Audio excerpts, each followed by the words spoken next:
Hey gang, Sam Dantzler here. In this episode of GarageCast, this is a quick hit, and we really want to talk about what's working in the industry right now. They got people talking about, can't sell it and stuck on inventory and all this kind of stuff, but we really get to the nitty gritty and grind it out on some of the things that we are finding that are working right now in the industry. So what's working? Enjoy this episode of GarageCast.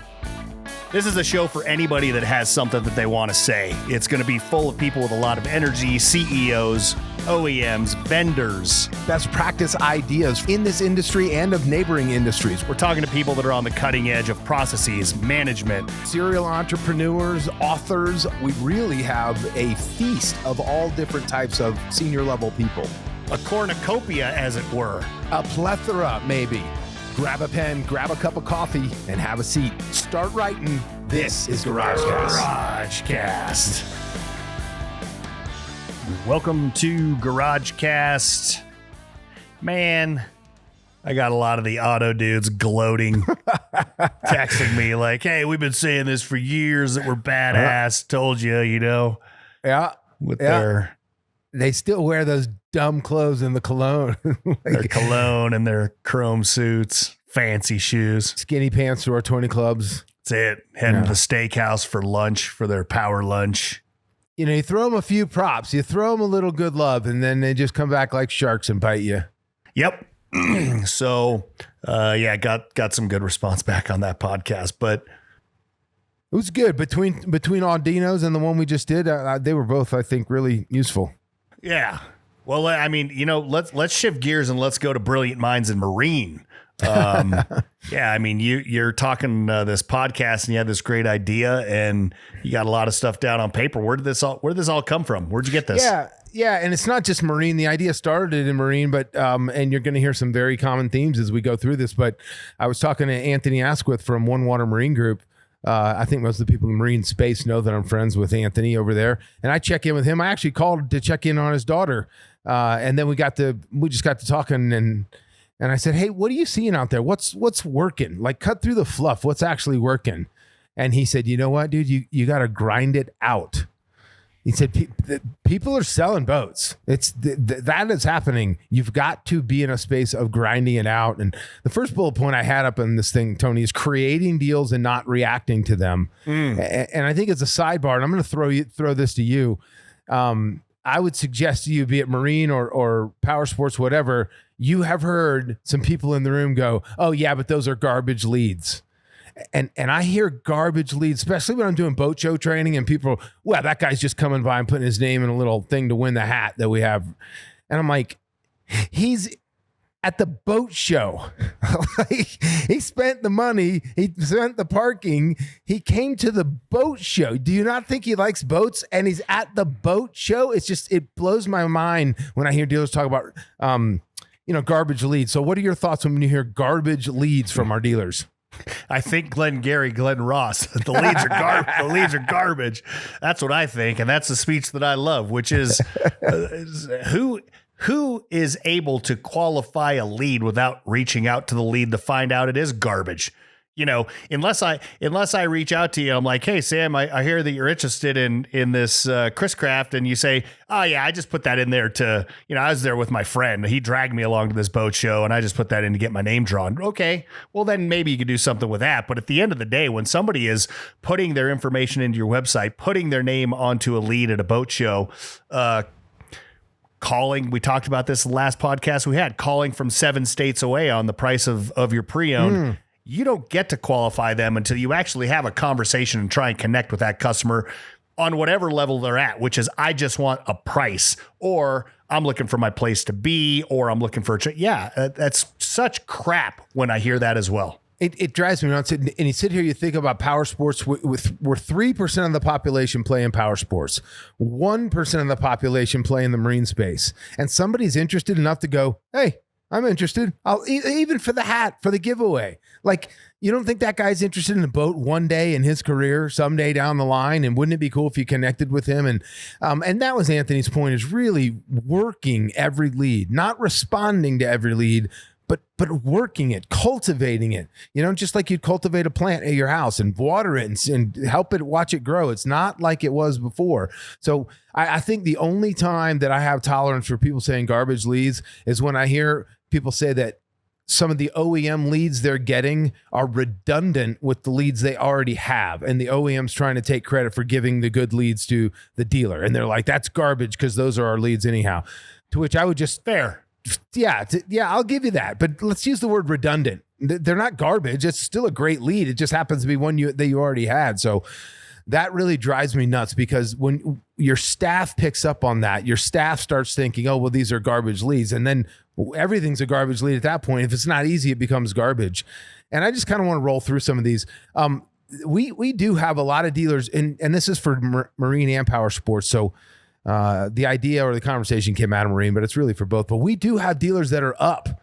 We have dealers that are up in units, and we have dealers that are up in profitability. You'll find some of those in the top 10% in the front of your composite book, but they're not waiting for someone to come to them. They're not waiting for somebody to send in the digital lead after they've already said, hey, I'm interested in the digital landscape, and they put their hand up and nobody calls back for 2 days. They're not waiting for you to get back in touch with them. And so I think it's important to note that there are a lot of people that are selling boats and selling motorcycles and doing very well in this 2025 climate, but they're working every lead. And it starts with a mindset of every lead is absolutely valuable. I agree with you. Yeah. Yeah, let's start at the top and nail these down. I mean, you got a good list here, which if I look at this, right, we're not saying anything that's brand new or profound. This is all taking you back to the concept of there's stuff going on out there. It's not all suspended animation, right? Yeah. It's the fact that these things need to be sold. You know, it's great that you have them and people are excited about them, but at the end of the day, somebody needs to sell something on your showroom floor.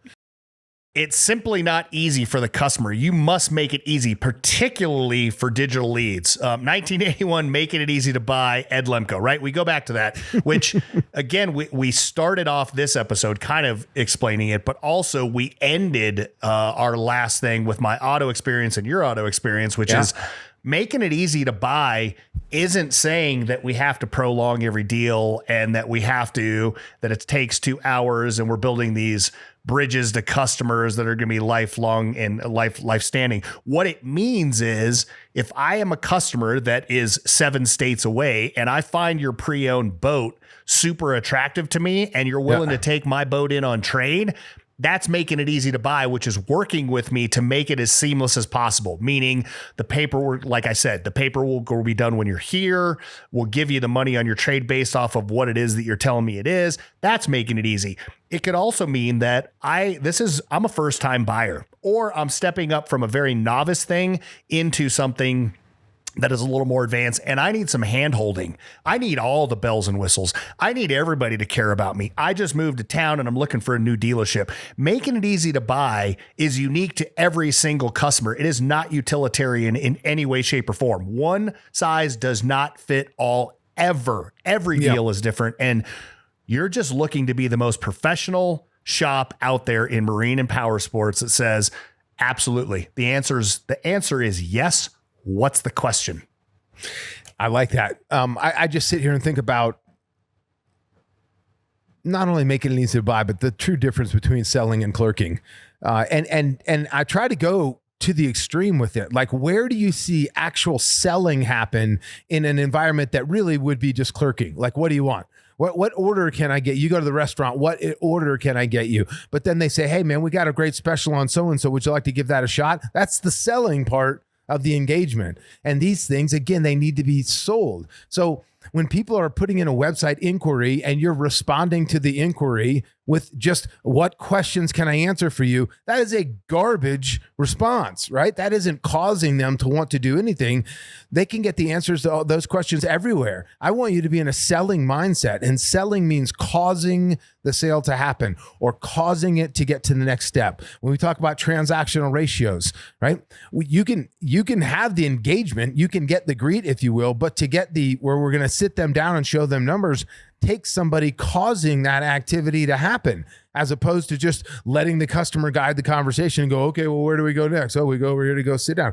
We want to cause it. And I think this is some simple stuff, but we get all excited about what's the next CRM and who's got the best software for this and that. And I think we just need to go back to some of the fundamentals of what it takes to get somebody on one of these toys and taking it home. So let's remind our whole staff what it means to sell, not just cause or transact the customers coming through the door.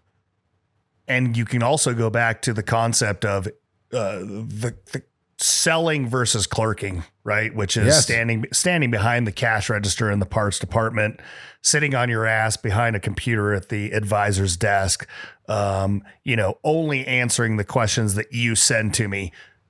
Conversely is, you could be thinking that you're clerking, making a deal easy, which is, I'm just feeding you the information to drive 7 states, or I'm feeding you all the particulars on the pricing, or I'm giving you the best price that we can get for your pre-owned that you're going to trade in here. But at the end of the day, it's your personality. It's how seamless you're making the experience. It's how easy you're making the experience to buy the thing, right? Which is, it's all selling, right? So don't come back at us saying, well, hold on, dude. There are people that just want me to clerk, and there are people that just want the trade. You're right. And you're going to take care of that customer and make it easy. And thus you're selling. You're doing the right thing. So Tony, I love that. You're going back to last week's podcast, right? And last week's podcast had to do with, number one, the auto industry, and number two, you knowing exactly what you wanted and already ready to buy. That's a different environment than so many of the leads that we get coming in. Here's another one is, we are in the age of information. Like it shocks me, the things now that I've already adapted to. I don't know how much you're using AI in your daily life, but the things that I'm now doing with AI that provides me information, whether that is looking up restaurants, whether that is the 4 best days that I could have on a vacation in Budapest with my family, the information that we get is just, it's absurd on a daily basis. Relentless follow-up from you as the dealer to a customer is something that is expected. Now, this does not mean that we're emailing and phone calling and texting every hour on the hour and I'm not hearing from you. This is that I am keeping up with you and I'm understanding exactly what it is that you need. And I'm using all the methods of communications, preferably the one that you have told me that you want to communicate with. So information is key, and follow-up, being relentless, is the way that you need to be selling. Like, there's some urgency in this, right? Because to me, the urgency is created in that you don't have anything special in your dealership other than you. That's the only thing that's special about your dealership is you, the culture, the 4 walls, and how you're presenting yourself to the outside world. So relentless follow-up is key, in my opinion. So what happens when you don't have relentless follow-up? Here's a real world example for you. I decided, Tony, we talk about Fay Myers all the time, mainly because they're my hometown dealer and I do a lot of deals with those guys. They have a lot of brands, but I was interested in a brand they did not have. This was a couple of years ago, and I ended up buying that brand from one of our clients in this town. And that client was part of our Management Academy program. And I'm like, I'm going to go see this guy. It's going to be great. And guess what? I bought it. You know how many times I've heard back from him? Zero times. Who is it? Let's hear it. No, it doesn't need to be that. But let me tell you something. I'm now today looking at another motorcycle of the same brand, and I'm going to someone in this town who is not a client because I couldn't even get a phone call, one touch after the sale of this fully loaded motorcycle from last time. That's what happens when you don't have relentless follow-up. And I say relentless, just like, do you feel like when you reach out to the person like, hey, Tony, what's going on, Sam? That Tony's like, oh, hey, Sam, what's up?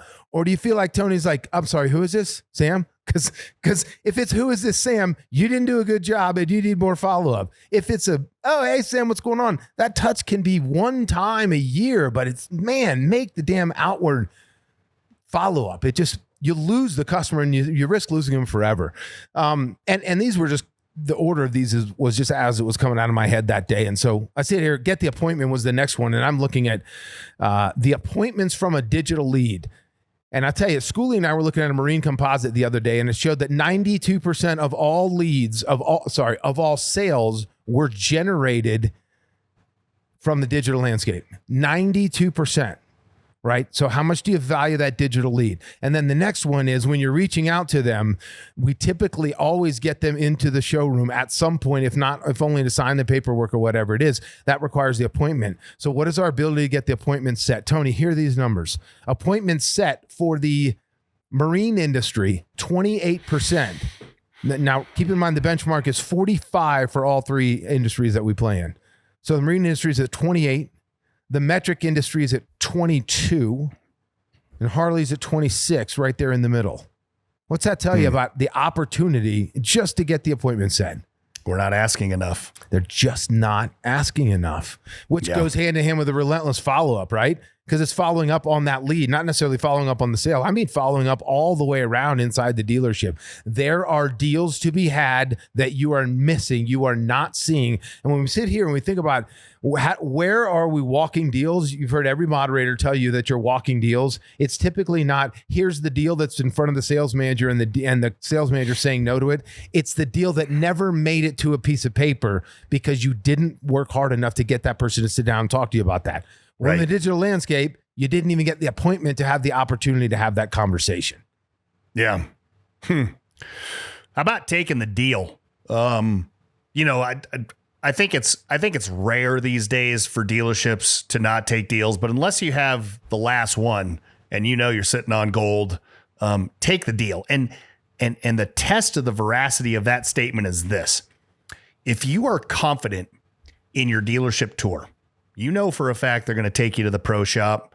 You know for a fact they're going to get shown the marina, the service department, the dock, all that kind of stuff. If you're going to parts and accessories and service in the power sports space, right? You're confident in that. And also, if you have one hell of a banger in the F&I office that can overcome cash deals, that can sell off a menu, that's using the best products, that's using a tablet, that has relationships with the lenders, well, then you can take skinnier deals for sure, because for a fact you're going to make it up on the back end with your great customer service and your great dealership tour. But at the end of the day, when you start factoring in month supply and the PUS of flooring onto any of your stuff, and you're not taking a deal because you haven't factored that in, and you're getting your backside eaten every single day by compounding interest, take the damn deal.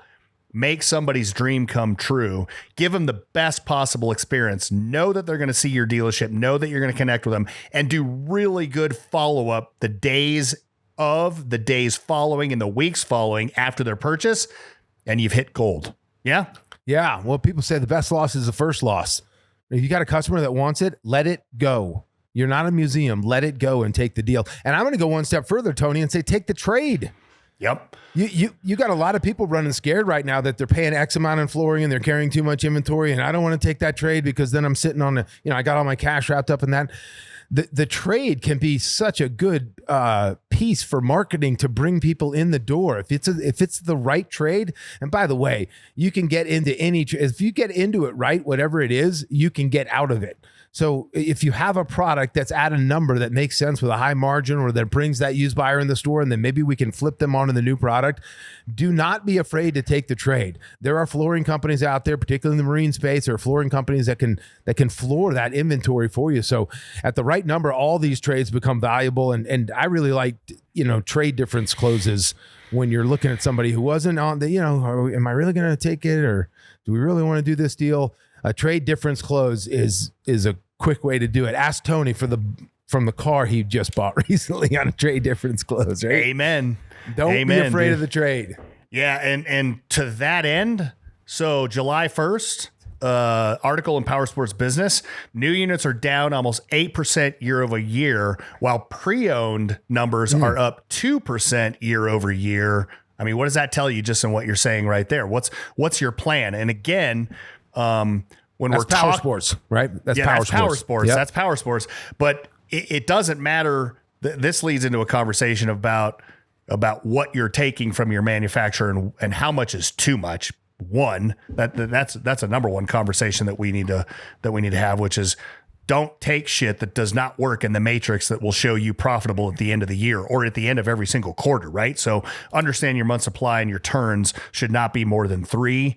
But I digress and I go back to pre-owned is actually up 2% year over year. New is down 8. What is your plan? Take the trade, push the new unit out the door. Let's keep that cycle moving because what's hot right now is pre-owned. And I wouldn't say what's not is new, but you got to have both ends of those business working for you.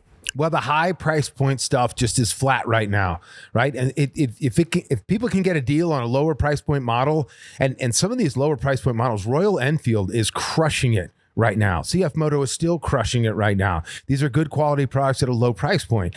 So you can get some of those low price points from the pre-owned space. And I'll tell you, if our boys Jim and Mike were on from NPA, it's NPA and NPDA always gets me all spun up. It does get a little messed up sometimes. Yeah, from the Power Sports Auction Group that we have those guys on quarterly, there is an entire business model just with pre-owned. Ed Lemko used to say it's the best OEM brand you have is pre-owned, right? Because there's not all the conflicts with having an OEM and you get to control all the inventory.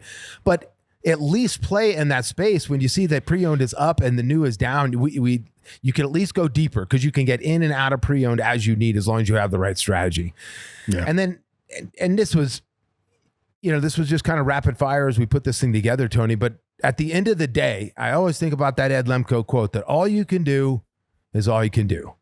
All you can do is all you can do, right? And then later, we came behind and I needed to add something to that quote, which is, but are you doing all that you can do? Right. Right? It's great that all you can do is all you can do, but that gives a permission slip for people to go, see, it's just not working for me. But wait a minute, did you go to the wall? Do you know what the pre-owned inventory is going for? Did you step in and you got burned and so you need to throttle back on that? Or are you just not going to play that game? You're not going to take the trade. You're not going to say yes to the deal. You're going to hold on to the inventory. All you can do is all you can do, but are you actually doing all you can do? Amen. And I think that is one that I think you should hit pause on the pod here and think about that. Whether it is you're doing all that you can do in your dealership, in your outward communication, in the in-store experience, staffing, pricing, training, how easy are you making it to buy, those kind of things. And it's a lot, guys. There's a lot of balls in the air when you juggle in that kind of stuff. But at the end of the day, it does go back to how simple are you making it for the customers that are trying to do business with you? Because, it's funny. I'm my speech for NPDA this year in the fall is about what it's going to look like in the future. Not that I'm a futurist by any means, but doing enough studying out there of what's going on, and you have to meet your customers where they want to be met. And I think we are so stuck sometimes in our ways of, well, this is how we do business and this is how customers still want to do business. It is changing every single day. So I like that. Well, I'll take you back about 5 or 6 podcasts when we had Rex Emery on here talking about the where we are with the economy and stuff like that. Excuse me. And he was talking about consumer sentiment, at least at that time, it was at an all-time low, and it's still pretty low right now. But he came right behind it and said, yet people are still buying. People are still buying, even though consumer sentiment is where it is right now, right? And so you look at where we are in this space. Are you causing the sale to happen, or are you just hoping the sale happens? People are still buying in this environment. Hopefully we'll get some clarity towards the end of the year as to kind of with the tariffs and all that kind of stuff as to where we're going with this. But right now people are still buying, and we're just going to have to grind it out and do the work. So yeah, put the effort in. Tony, I like that you said take a pause on that and ask yourself if you're doing all you can do, and maybe just make a quick little cheat sheet of the top 5 things you could be doing a little bit better. And that might be your next all company meeting. Right. Love it. Good stuff, man. Quick hit. Yeah. Quick hit. Good July numbers coming in. It's another thing I like to see, or I'm sorry, June numbers that are coming into the podcast, and things are looking steady and strong. We're not seeing anybody running for the hills. So I'm pumped to see what July brings us and then into August as well. Yeah, dude, we got some dealer shows coming up, so this is going to be pretty fun as we go into fall. Looking forward to that. True story. So for Sam Dantzler, I'm Tony Gonzalez. This has been GarageCast. Everybody have a fantastic Tuesday. Thanks, everyone.